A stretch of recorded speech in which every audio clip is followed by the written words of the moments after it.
My name is Sherelle Brewer. It is truly an honor to welcome each of you to this inspiring gathering as we celebrate the brilliance and resiliency in contributions of Black women in leadership. Today, we come together to honor their pivotal role in shaping our future and highlighting the importance of solidarity in the work that we do as leaders. It is my privilege to introduce to you a leader whose dedication to transformative education and equality is unparalleled, someone who embodies grace, wisdom, and innovation in everything that she does. She has taught me that cultivating solidarity is the only way that we can amplify our voices and celebrate the richness of our diverse perspectives to bring about change. Please join me in welcoming Dr. Shante Krasner, our acting president of Seattle Central Community College, as she gives us a brief welcome.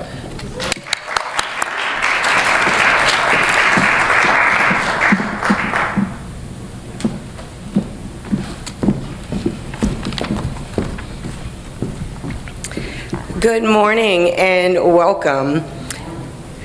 I hope you have enjoyed the Social Justice Week programming thus far, and I'm delighted to see all of you here.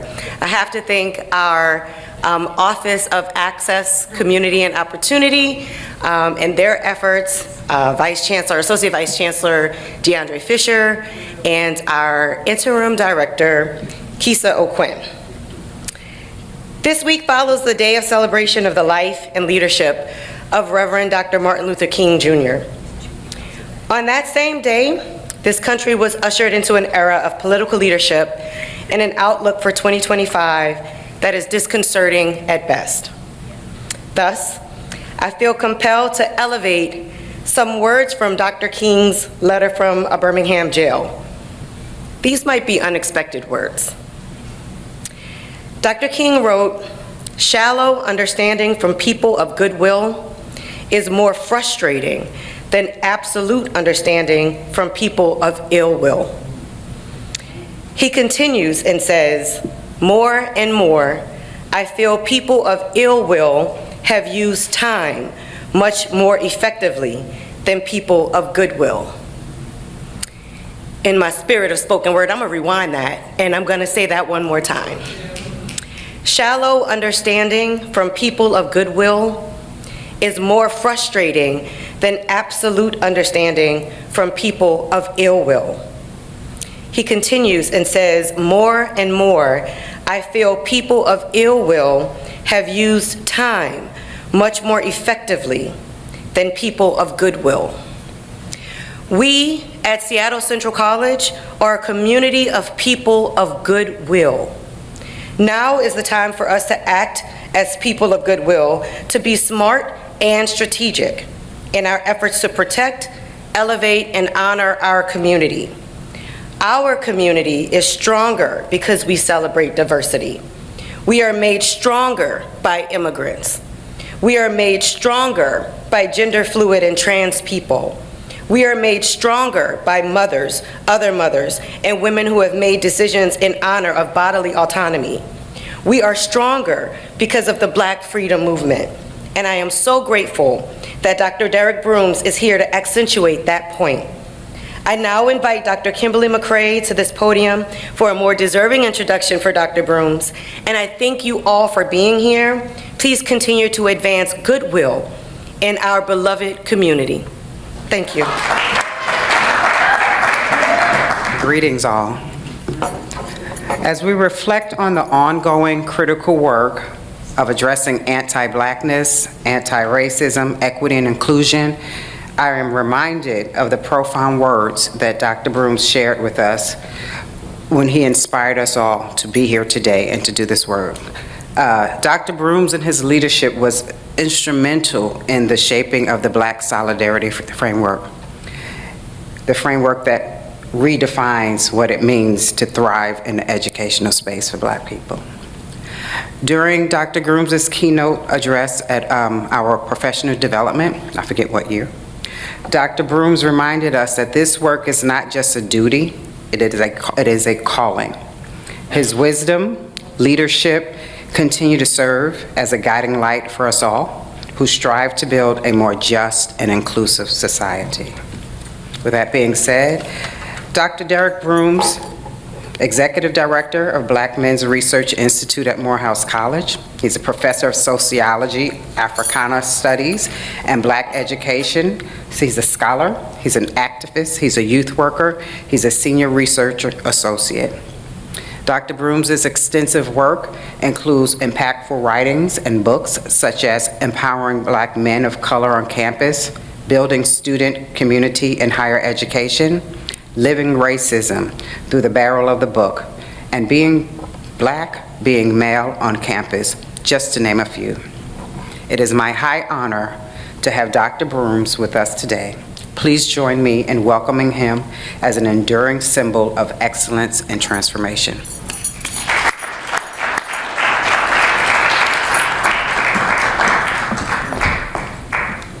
Good morning. Good morning.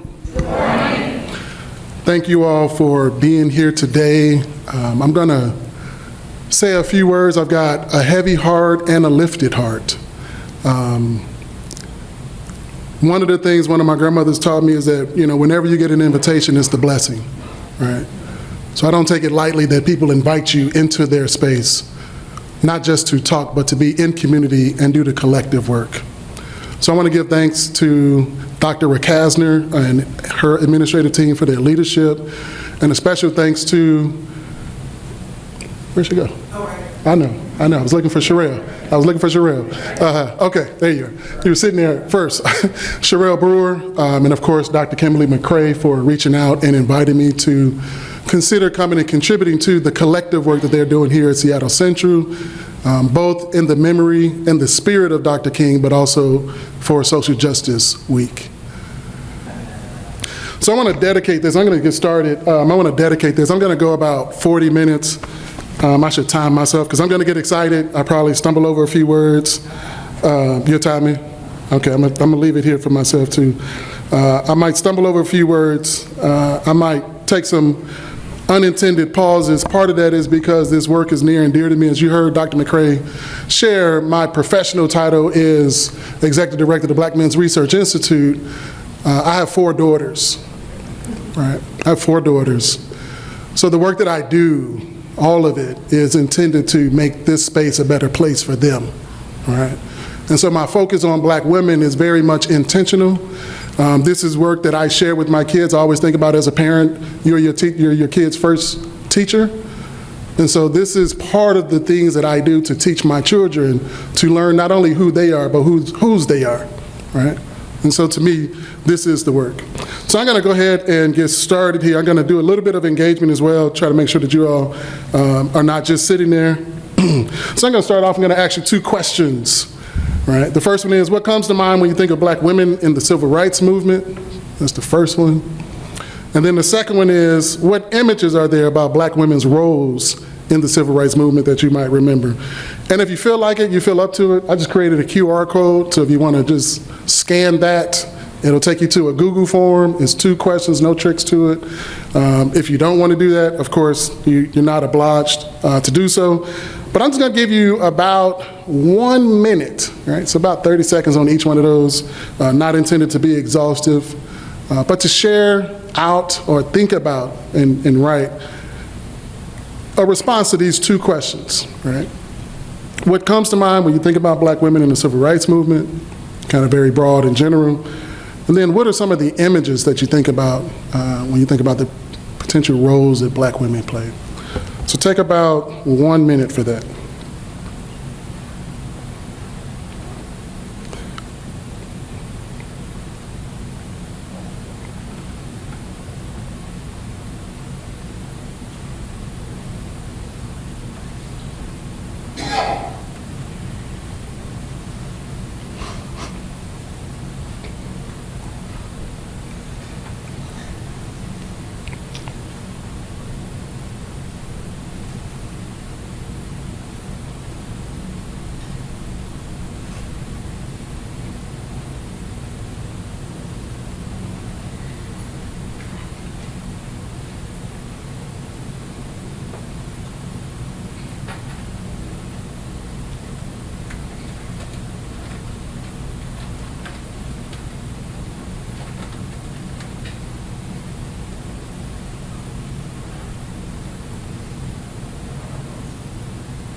All right, I'm going to go ahead and just call time because I know my time is going to go quick.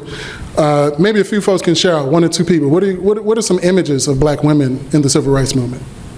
Yes. Images, I think of the kitchen, church, Okay. civic organizations like the Link is Okay. celebrated. I'm going to stop you right there. Okay. Yep. So thinking about places where they're working, right? The kitchen, the church, right? Sorority organizations. Anybody else? 1 or 2 other people? Images? Head Start? All right, so working with youth, right? So that could be Head Start within an educational framework or even just broader within the community. Yes, we'll go here. Dr. McCray. Hidden roles, right? So almost similar to that movie that we know well, Hidden Figures, right? Where black women are clearly engaged in so many ways. They're marginalized, all right? And again, I know some other folks have written some responses, but that's where I want to start because part of what we get exposed to is what other people share with us, and so often what we get shared is very little, right? And so part of what I want to present to you all today is to do a little bit of dispelling. I want to share out to enhance your awareness, and then I'm going to like double down on some of the women that I talk about, if that's all right with you all. So I got to start off, my dedication for this work, as I mentioned, is not only to my 4 daughters, but also to my grandmothers. I had 4 grandmothers. My great-grandmother, Helen Grain Falk, and then my 3 grandmothers, Vivian Covington, Lucille Broom, and Ann Richardson. And I always invoke them in the work that I do because they have literally saved my life in ways that I have not even fully come to understand, but they also taught me how to pray, they taught me how to love, they taught me how to persevere, and they taught me so much about what these women I'm going to talk to you about today. One thing I'll say really quickly about my great-grandmother is we go about 6 generations deep. I'm from Chicago, South Side, and we go about 6 generations deep in Chicago. My great-grandmother opened a beauty salon in 1933. Right? What was going on in the U.S. in 1933? Great Depression. Right? So in the middle of the Great Depression, my grandmother was an entrepreneur. Right? In some ways out of necessity, right? In other ways to care for the family. And so part of what I'm going to talk to you about is a bit of a love ethic as well. So to get started, I always love to bring black women's voices into the conversation. Some of you all probably know Dr. Maya Angelou. Some of you all probably know this poem as well, but I'm going to play it. It's about a 2-minute clip because I want to use her to kind of as a jump-off point. And it might not work. I don't know. I forgot to check my links to tell it to make sure that it played. If you know the poem, I'm just going to paraphrase it. I would read the poem to you, but it's not the same, right? Especially when she talks about the diamonds and all of those things.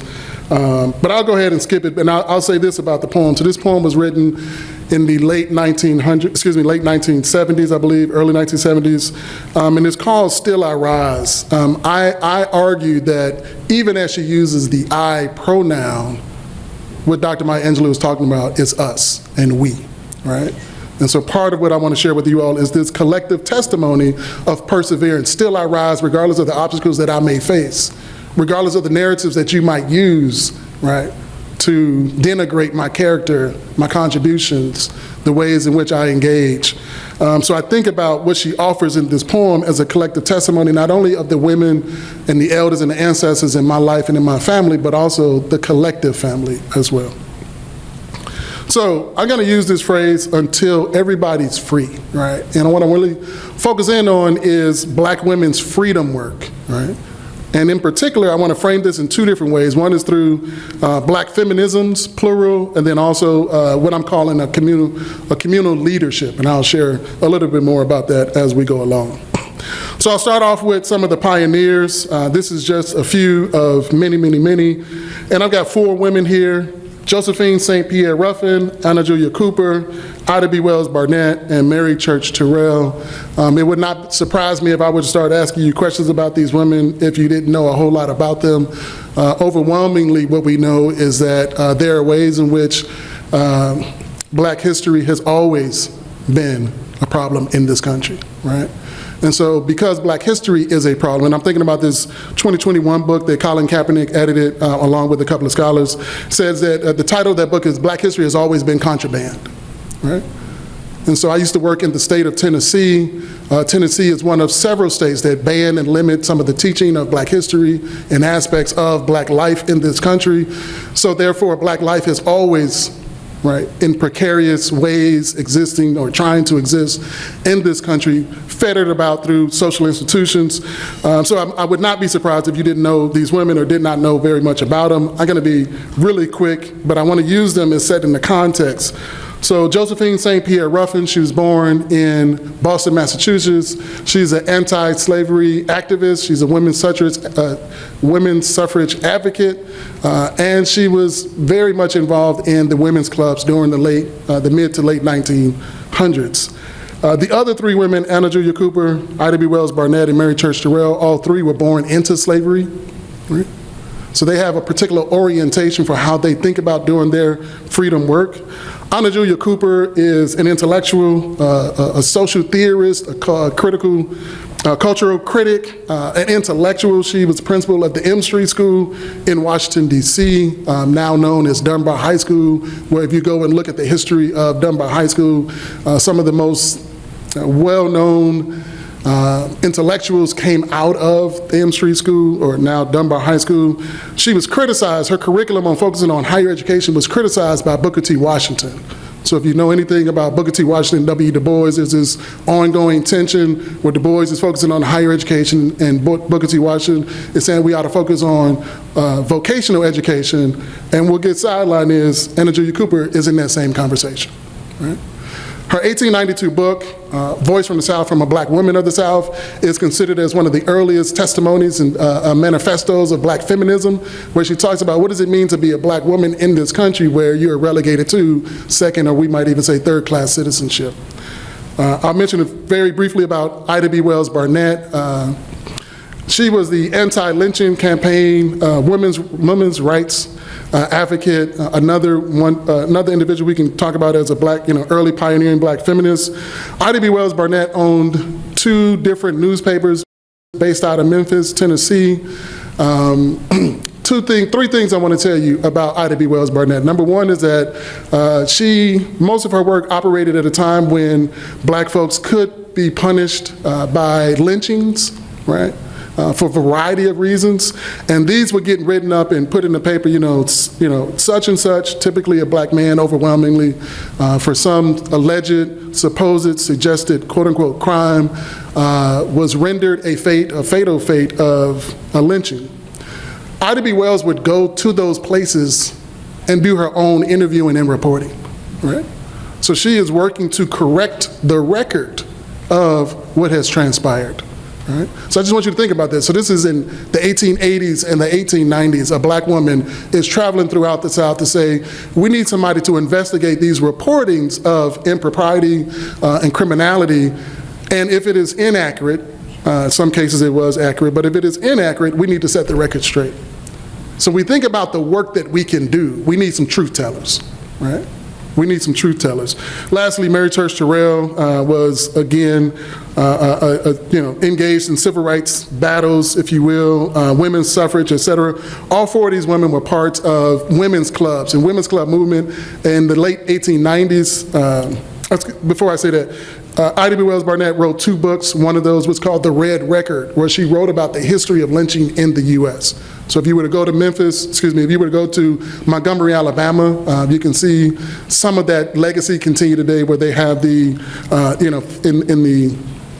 I can't remember the actual name of it, but the colloquial name is the Lynching Museum. And so this is part of this country's fabric. All four of these women, as well as others, were part of these women's clubs and organizations at the time in the late 1890s. There were somewhere around 115 of those. And this emblem you see here in the bottom right is for the National Association of Colored Women's Clubs, where they work to create a collective, right? So they said, instead of us having so many, 115 across 30 states, we need to have a national organization where we're all working together, right? I'll jump a bit, and I'm going to show you a few images here. So this is Nellie Hunt and her daughter, Nikki, she's explaining to Nikki about the rendering of the 1954 Brown versus Board of Education desegregation of public higher education. This is Elizabeth Eckford. If you know anything about the Little Rock Nine, Elizabeth Eckford was one of the students at Central High School, whereas the Brown versus Board of Education desegregated schools in 1954 in Little Rock, Arkansas. Central High School was desegregated or intended to be desegregated in 1957. On the first day of school, they called the nine, they tried to call all of the 9 students and say, listen, it's too dangerous, there's a mob waiting on us, we're not going to go today. Elizabeth Eckford's family did not have a phone. She's the only student that went to school that day. And you can see a little bit of the vitriol that she's being accosted by simply because she wanted to go to school, right? And so as a colleague, Mike Dumas, talks about, part of the reality of black education in this country is dealing with this concept of black suffering, right? For those of us who have tried to use education as a means to move forward in our lives, it has always cost us something. Right? I'll make it even more plain for you. Here's Ruby Bridges, 1960, the first child to integrate a public school. This is New Orleans. The teachers refused to teach Ruby Bridges. She had to sit in a classroom by herself for an entire year. White families decided they didn't want to have their children sitting in the classroom with Ruby Bridges. So think about being 6 years old and you're trying to pursue an education, right? And the way that it runs out is, number one, is that you have to get escorted to schools by the National Guards. So did the Little Rock Nine as well. But you got to sit alone in the classroom where folks aren't literally teaching you. Right? And so when I think about Elizabeth Eckford, when I think about Ruby Bridges, and I made the comment about black suffering, what cost did they bear, right, in order to try to pursue their education? I'll keep going. Another one, Vivian Malone here, seeing 1963, integrating the University of Alabama.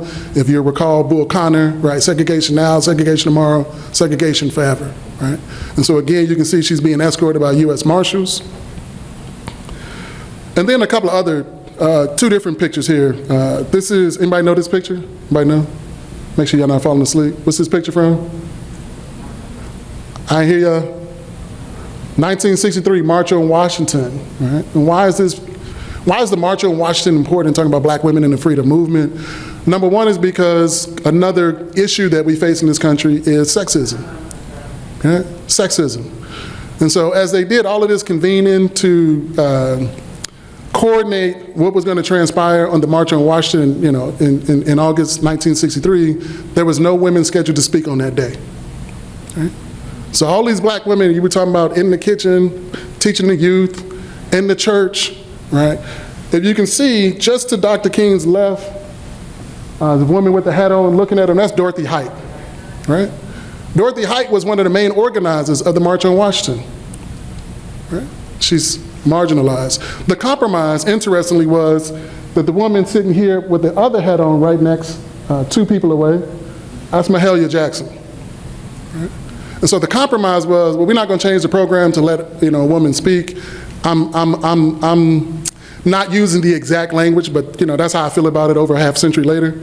We'll allow Mahalia Jackson to sing a song, right? That's not the same. We can appreciate that Mahalia Jackson got to sing. I kind of love her singing.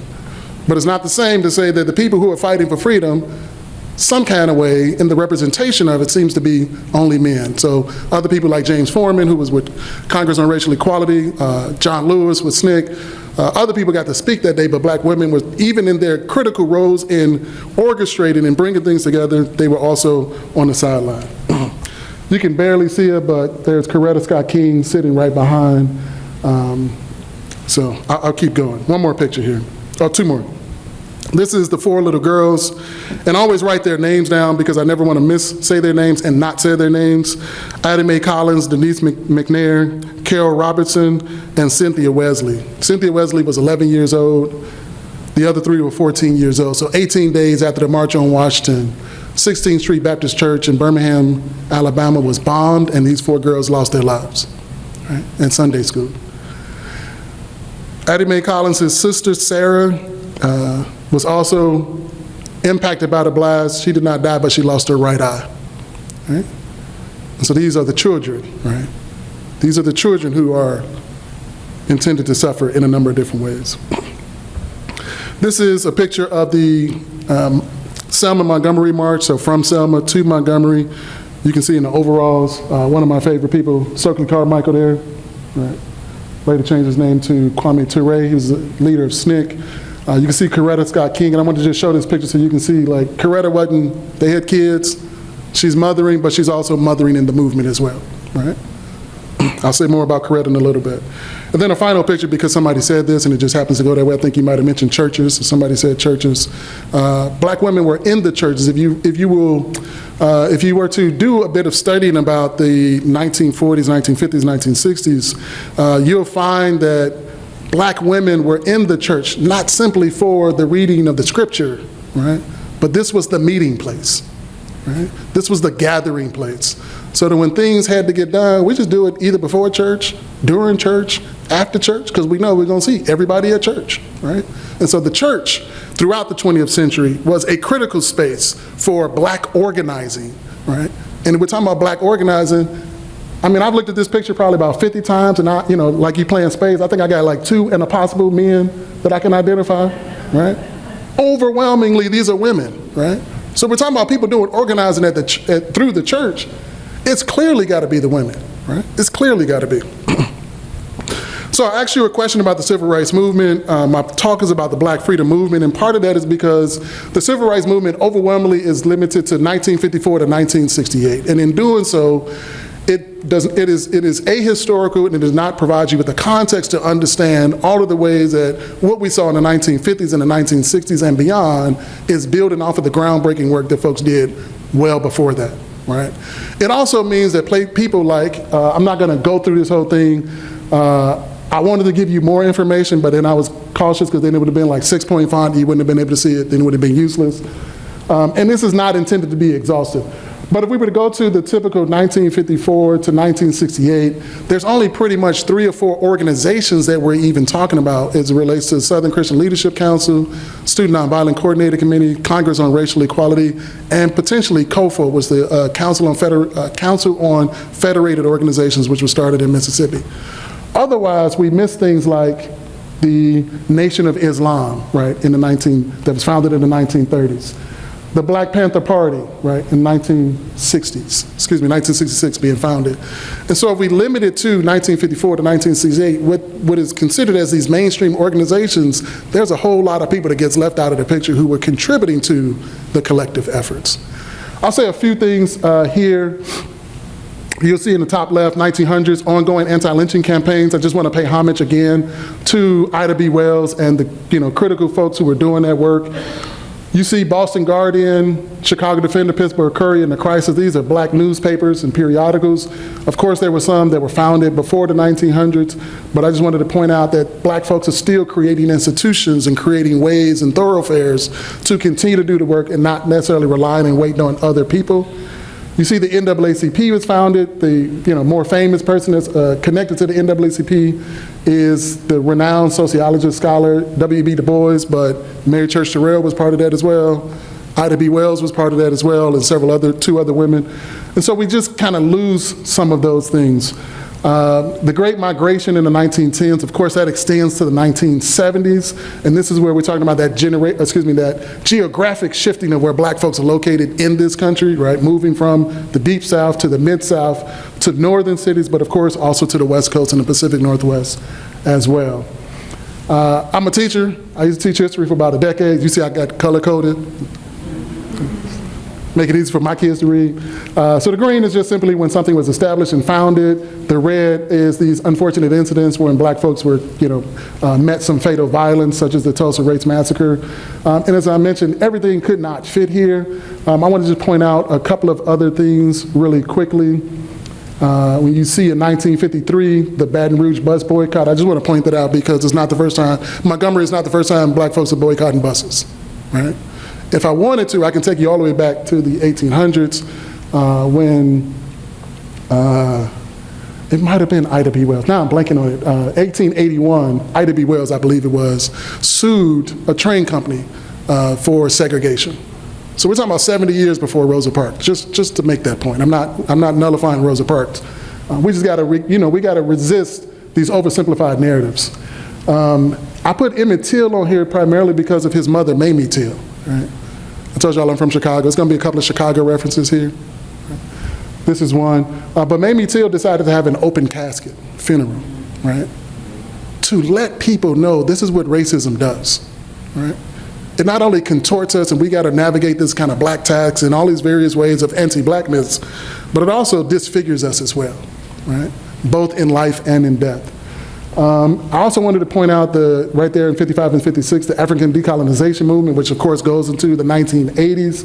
But that is to say that the Black freedom movement is not just US based, right? And so I didn't put a whole lot of countries here, but in 1962, you'll see Uganda, Jamaica, Trinidad, and Tobago, so one on the continent and two in the Caribbean, have proclaimed their independence, right? And so while African countries as well as throughout the Caribbean and South America are fighting for their independence from colonization, at the same time, black folks in this country are fighting for their, not only civil rights, but their human rights as well.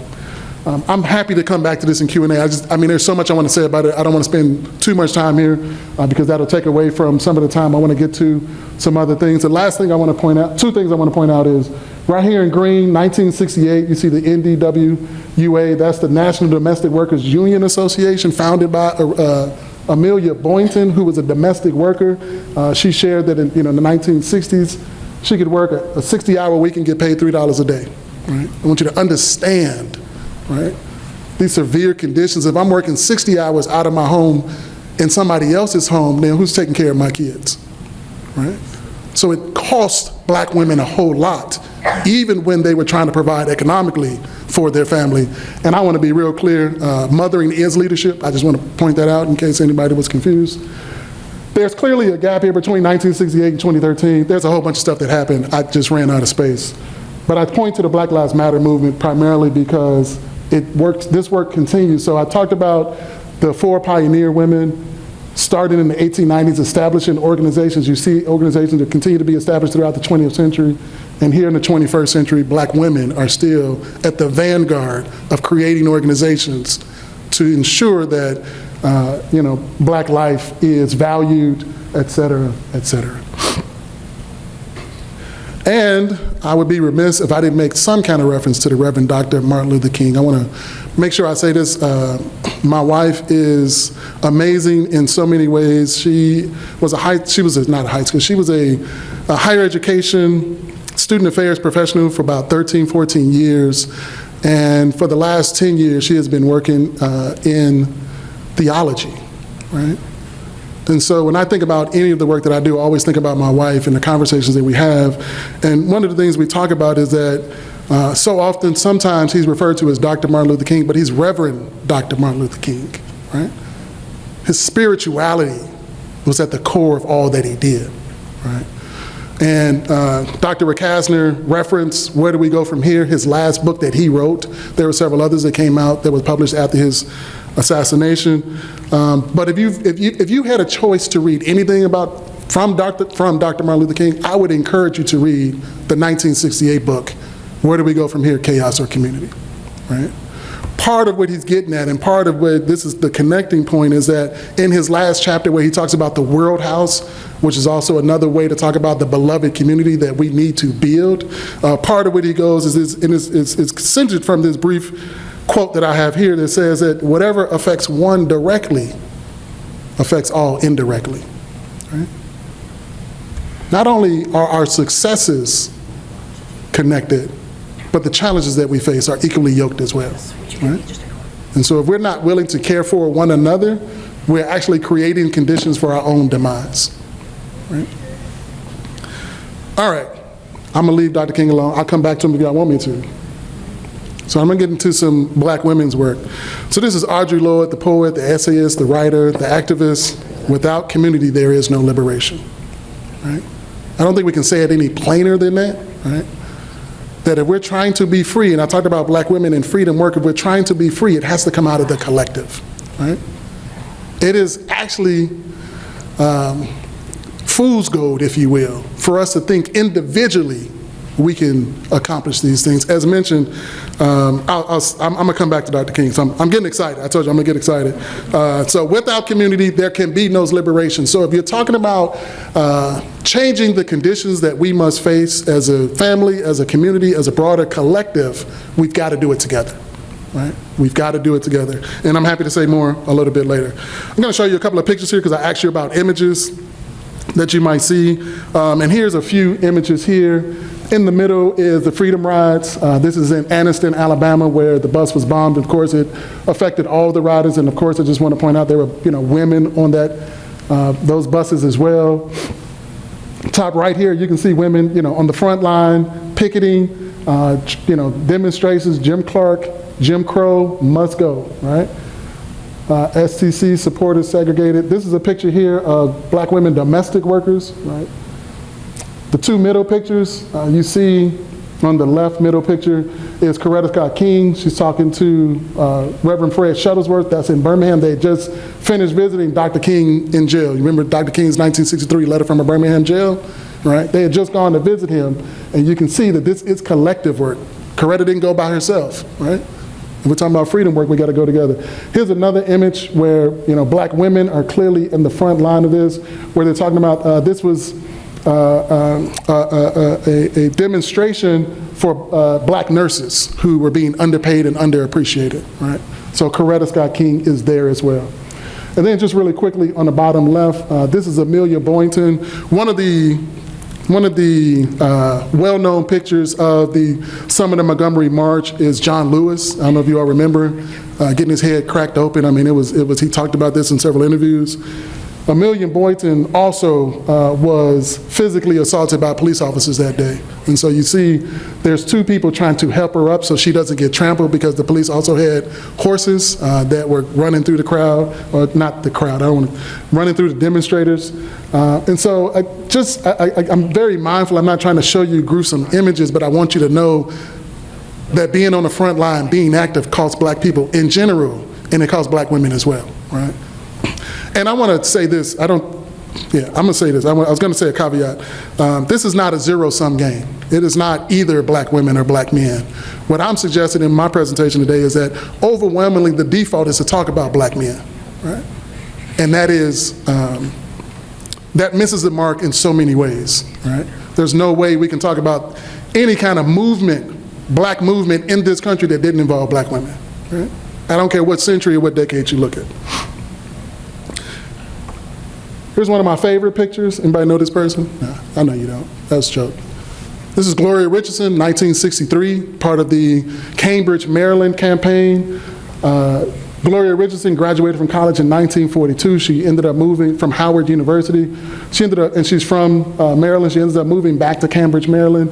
And she has, in the early 1960s, 61, she kind of really wasn't involved in any of the demonstrations that are going on, but then she starts thinking about, what is this world going to look like? What is this country going to look like for my daughter, right?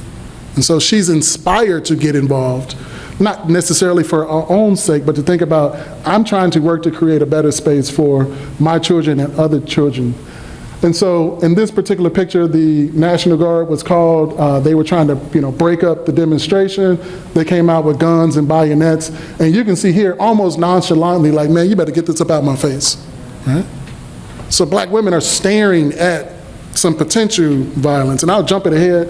That's 1963. This is almost 50 years later. This is 2016. This is Aisha Evans in Baton Rouge, Louisiana. And this is part of the demonstrations that ensued after the killing of Alton Sturden and Philando Castile. Right? And so part of it is, one of the things that Gloria Richardson said was, I didn't really have fear and worry about what was going to happen to me. What I was really concerned with was what would happen if I didn't participate. Right? All right, I'm going to do you a quick ESPN highlight version. These women deserve way more than these little snippets that I wrote. I acknowledge that. I apologize. I need a whole session just on these women, right? But these are women who played various roles in the Black Freedom Movement. Top left is Daisy Bates. You can see she owned the Arkansas State Press newspaper. Daisy Bates and her home was the gathering place for the Little Rock Nine. So when the students went to school in the fall of 1957, all throughout that summer, they were meeting with Daisy Bates and other civil rights leaders in her home, in her and her husband's home in Little Rock, Arkansas, strategizing about things like nonviolence. You cannot retaliate, because I can guarantee you that you're going to face some violence or threats of violence. If you retaliate, that can undermine this whole enterprise that we're trying to create. Right? So Daisy Bates is critical here. I'll go to the top. That's Joanne Robinson. You see the kind of fourth thing I say here, she was the president of the WPC, that's the Women's Political Council, one of several crucial initiators of the Montgomery Bus Boycott, active member of MIA, that's the Montgomery Improvement Association. So again, when we think about the Montgomery Bus Boycott, we know that Dr. King was, a quote-unquote leader of that. But I want to point out, Joanne Robinson got kicked off the bus in Montgomery, Alabama. And when I say kicked off, that's not even a good description. They were basically physically, the bus drivers and police officers had state-sanctioned authority to go in and physically remove people off of buses, right? Those black patrons who said, I'm not changing my seat or not giving up my seat. And so Joanne Robinson was physically removed from a bus in 1949. She and others helped start the Women's Political Council. And part of what Joanne Robinson said is that I don't want another black woman, another black girl, another black person to experience this physical assault, because I don't want to sit in the segregated spaces on the bus. So this is 1949, so the Montgomery Bus Boycott is in 1955. Basically, black women have been strategizing 6 years before, right? I'll say more about that. Last one I'll hit really quickly is Dorothy Bolden. This is the one who is a SNCC volunteer, civil rights advocate, labor organizer. She's the one that founded the National Domestic Workers Union Association. So again, I could say more about Victoria Jackson Gray, Barbara Jordan, Dorothy Cotton. I'm just trying to give you a quick few insights here. I wanted to mention specifically all of these women. I'm trying to decide who I can just point to. Kathleen Cleaver, activist, member of the Black Panther Party. She was National Communications Secretary. Elaine Brown, she ends up being the only woman to ever be the party chairwoman for the Black Panther Party, right, 1974 to 1977. Done a ton of work. She actually recorded an album and used the proceeds to contribute to the Black Panther Party. More importantly, though, she operated out of the LA area, and she led the free breakfast program. She helped direct the free bus to prison program, and she was just on the ground doing the work. And then I want to make sure I mention Betty Shabazz. She was not just the husband to Malcolm X. Right? They had 6 daughters. Malcolm X could be Malcolm X because Betty Shabazz was taking care of the family, right? But she was also an educator, a registered nurse. She ends up getting her doctor's degree in 1975 and later on becomes a professor, but she also supported and worked with the National Council on Negro Women and the NAACP efforts. So even as she was in the Nation of Islam for a number of years until they separated in 1964 and 65 and converted to Sunni Islam, she was very much, again, regardless of her religious identity or spiritual identity, she's very much in the weeds of this critical work. And then I want to just mention Shirley Chisholm for multiple reasons, but she was the first black woman elected to U.S. Congress in 1969. She served 6 terms. She saw nomination for U.S. president in 1972, right? So as those who, again, regardless of your political affiliation, but all of us who witnessed Kamala Harris, right, win that ticket, she's standing on shoulders, right? She's standing on shoulders. I think she actually, in one of the interviews, she talked specifically about how she felt encouraged by Shirley Chisholm as well, right? So I want to mention that because if we talk about, with the exception of Amelia Boyden, but if we talk about civil rights movement 1964 to 1968 through mainstream associations, we never talk about Kathleen Cleaver, Elaine Brown, Betty Shabazz, or Shirley Chisholm, right? And so that's why I'm trying to expand it out here. I've got 7 women I want to talk to you about, and then I'll bring this to a conclusion. I'll kind of give you some highlights. I'm going to start with Septima Posetta Clark, born in 1903. She was a teacher in South Carolina for more than 30 years. She actually started teaching at 18. Right? Graduated high school and immediately became a teacher. Right? I'm not suggesting that every teacher is a leader, but I think given their context and particular type of circumstances, there's ways that being an educator is a critical role that we play in our communities, especially when we think about the segregated Deep South, right? So being a teacher in South Carolina, she initially was not allowed to be a teacher in Charleston, so she taught on Johns Island, which is just outside of Charlotte, excuse me, Charleston. She ended up being fired because she refused to give up her NAACP membership. Right?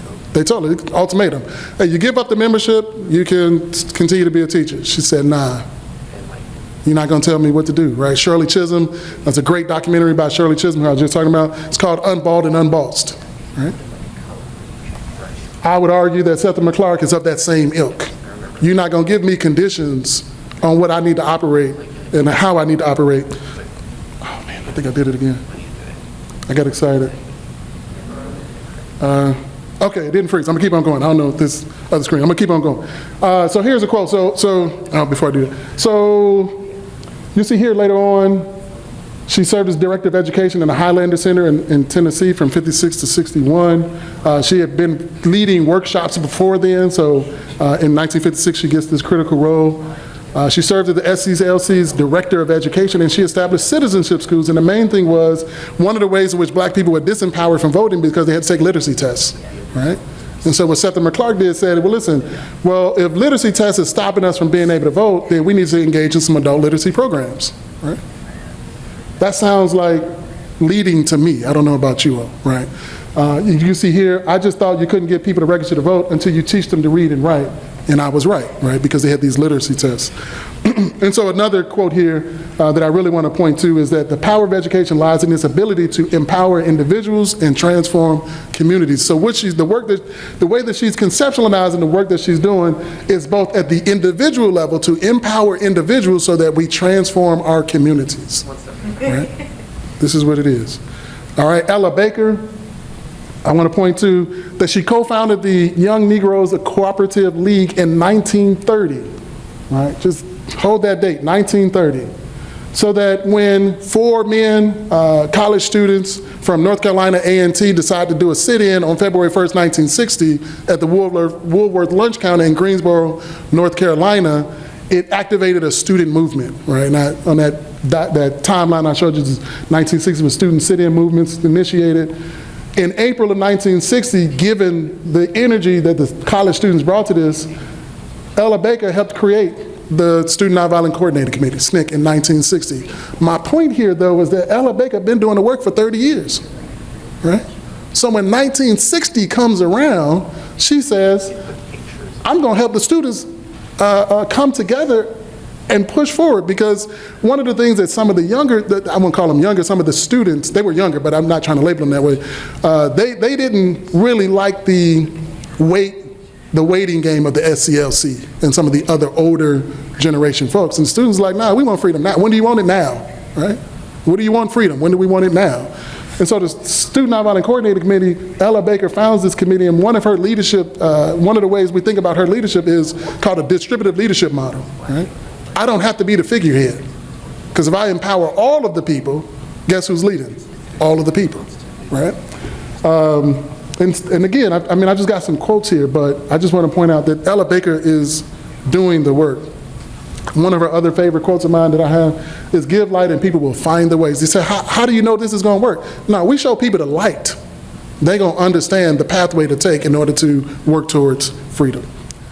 I referenced Dorothy Height in that March on Washington image.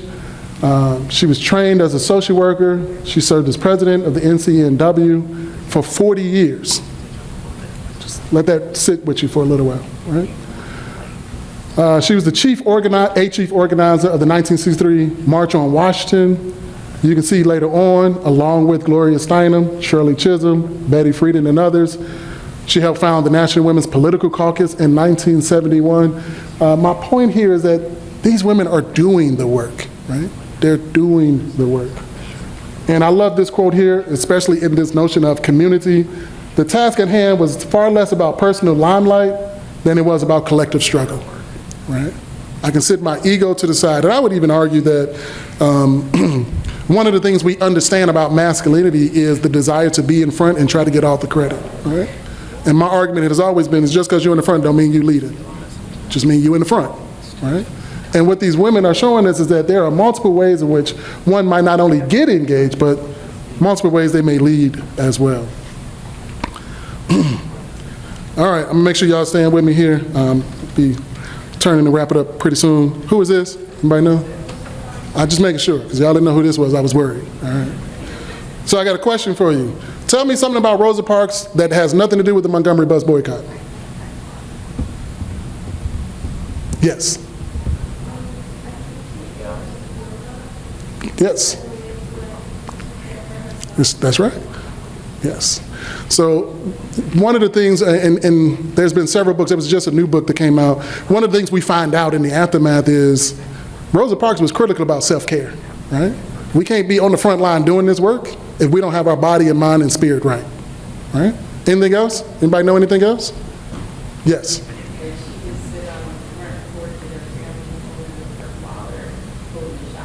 Yep, right? So she's been in the struggle, right? I'm mindful of time. I would ask a few more questions, but I want to point out a couple of things. The Scottsboro boys, that was on the timeline. Scottsboro boys was a case of 9 black boys who got accused of rape in 1930, 1931, right? Scottsboro, Alabama. I just want to point out that Rosa Parks and her husband, Raymond Parks, were working to help free the Scottsboro boys in the 1930s, right?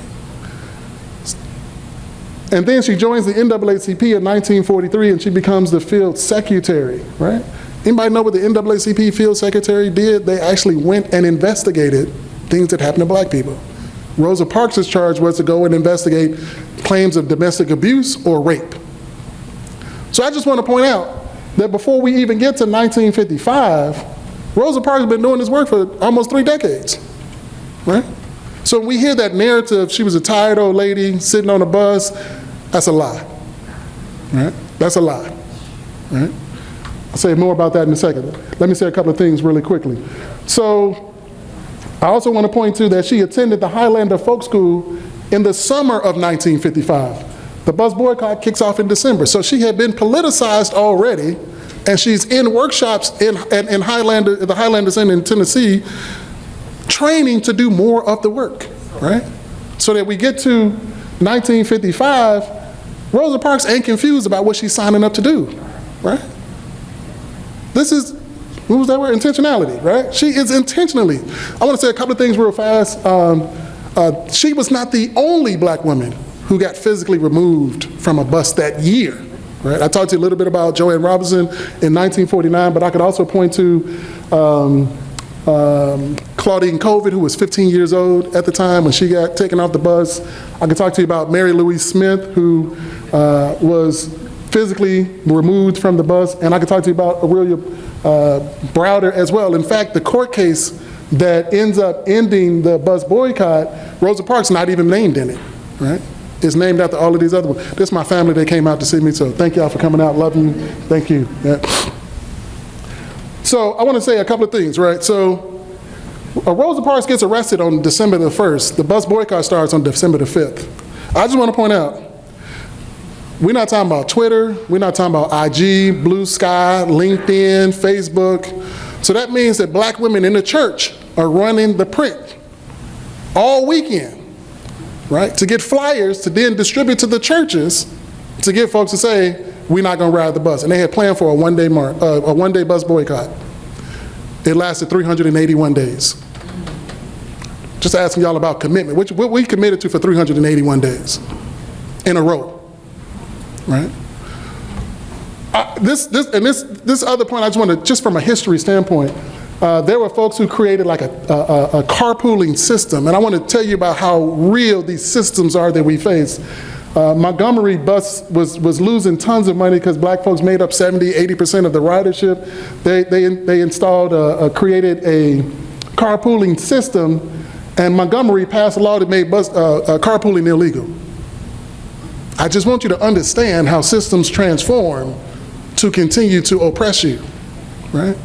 So we had black folk walking on the side of the road, and we ain't talking about, if you ever been to Birmingham, if you ever been to places in the South, they don't all have sidewalks. I was gonna say if you've been to Birmingham in the 1950s, I ain't been there, so I won't ask you if you've been there. But they didn't have sidewalks. So they're walking on the side of the road, which means their bodies are in physical danger if cars are going by, right? This is what they had to endure so that they would not face humiliation, second-class citizenship on city buses that they're paying to be on, right? So Rosa Parks is part of that.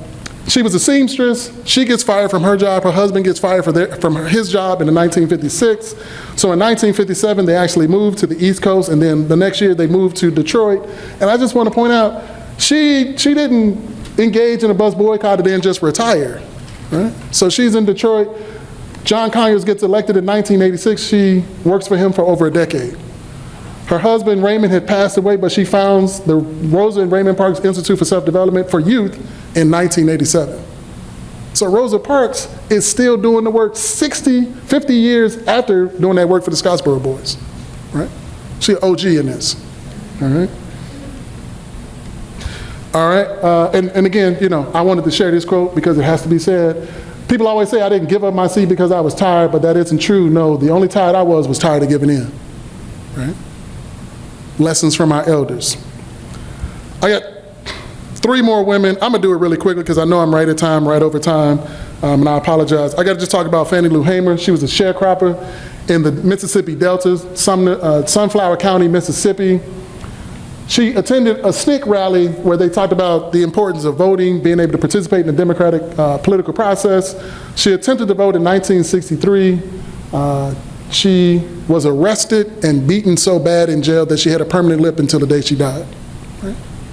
Because she wanted to vote. Also, because she attempted to vote, the owner of the plantation that they lived on kicked her and her family off the plantation, right? What radicalized, if you will, I won't use that word.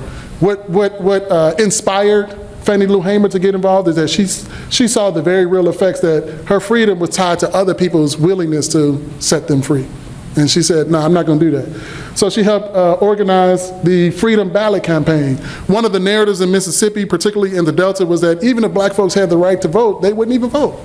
So what they said was, we're not going to listen to you and your narrative. They just created a campaign that was a trial election.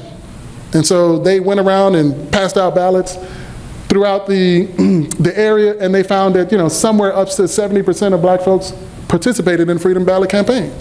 So that then inspired her further to lead and contribute to the Freedom Summer Initiative in 1964. This is where you see the creation of freedom schools, right, that exists to this day. And then even in Seattle, so we jump to Seattle education in 1966, black families boycott Seattle schools, and for 2 days the children attend freedom schools. So I just want to point out, I'm talking about the Deep South, but this is, you know, I'm from that Malcolm X school. Anything south of Canada is the South, all right? She helped co-found and was elected vice chair of the Mississippi Democratic Freedom Party. This party was basically to contest the traditional Democratic Party that intentionally excluded blacks from being able to participate, right? She was given testimony in 1964 about some of the experiences she had with just trying to vote and trying to register other people to vote in the ways that they face violence and terror. The president at the time, Lyndon B. Johnson, basically, she was given a testimony that was being aired on the television, and Lyndon B. Johnson and his people, he was president, and his people basically cut out the screens from showing her testimony and moved to an announcement that he made. We only want you to testify and it be public, right? And so here you can see, when I liberate myself, I liberate others, right? And also, if I don't speak out, ain't nobody gonna speak for you. Last 2 folks here, and I apologize for being a little bit over. So if Rosa Parks is the OG, Diane Nash is just a G, right? So she started school at Howard University, went there her first year, transferred to Fisk University, another historically black college in Nashville, Tennessee. She became involved in the Nashville Student Central Committee, which helped lead to some of the Nashville sit-in movement. And based on that activism, she got invited to serve on the mayor's biracial committee, which was to try to find solutions, if you will, for black and white folks in the city. I talked about the bus being bombed in Anniston, Alabama, and there was a there was a tense moment, I won't use a tense moment, there was an existential moment where they wondered, like, man, if we're gonna continue to face violence and people bombing buses, maybe we shouldn't keep leading these freedom rides. Diane Nash said no, because if we give in now, that tells people that you can use violence and discourage us from continuing to move forward, right? And so she ends up serving on the National Committee for the Passage of the Civil Rights Act of 1964, and again, when we hear about the Civil Rights Act of 1964, we think about the picture of Martin Luther King and Lyndon B. Johnson. We don't hear about black women such as Diane Nash. She later on serves in the SCLC in several different roles, and later on, she's actually from Chicago. She moves back to Chicago and becomes an advocate in the peace movement and an advocate of fair housing, particularly around rent hikes, right? And here's a quote from Diane Nash: "Freedom by definition is people realizing they are their own leaders," right? Last, and of course not least, my seventh black woman here is Coretta Scott King. I think we just need time to do a whole presentation on her, right? I'll say three things about Coretta Scott King. If it wasn't for Coretta Scott King, there wouldn't be a Dr. Martin Luther King. I just want to be real clear, right? I'm not confused on that.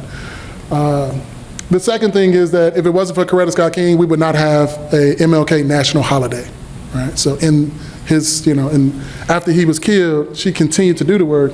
And then also quite prominent in the same vein is the National Historical Site in Atlanta on Sweet Auburn Avenue. Coretta Scott King was instrumental in leading that charge and then actually in establishing it. Their daughter, Bernice King, is the executive, the CEO of that center as today. So I want to point to Bernice as part of the legacy and the heritage, right? The work continues. I could say a whole lot more about Coretta Scott King. One of the things she said in an interview, maybe in the 1980s, she said, "I wasn't just a symbol, I was an activist," right? And again, you saw, and I intentionally included some of the pictures where you saw she was right there at the front of the march as well. Right? So she was not on the sidelines, not cheering from afar, like, "Hey babe, I hope it work out." I'm right here with you, right? Doing the work. And then I'll finish up with a couple of things here. I mentioned it in the timeline, put a nod to the Black Lives Matter movement, and so it would be remiss of me to not talk about, or just not to mention, that the legacy of these women that I've talked about in the Black Freedom Movement has continued into the 21st century. And one of those renditions is the Black Lives Matter movement, initiated by Patrisse Cullors, Alicia Garza, and Opal Tometi. I could point to Kimberly Crenshaw as well in her critical work on the Say Her Name campaign, and so many others. I'm not trying to minimize, I just understand I can only cover so many things. Earlier, I told you I was framing this talk in two different ways, and that was, one was in black feminist thought, black feminisms. The other was in this notion that I called communal leadership. And based on the women that I presented to you, what I tried to do was come out with, like, what would a framework look like, right? And so at the start of this, if we're talking about, freedom work, then there's got to be this notion of love. And you just notice that each of the words that I use here are not static words, these are words in action, right? So we've got to be loving, not only ourselves, but we got to love each other, right? I kind of say maybe that's the center. Even as I talked about, and I can point to different women that this comes from, I talked about Septima Clark and this notion of empowering others, right?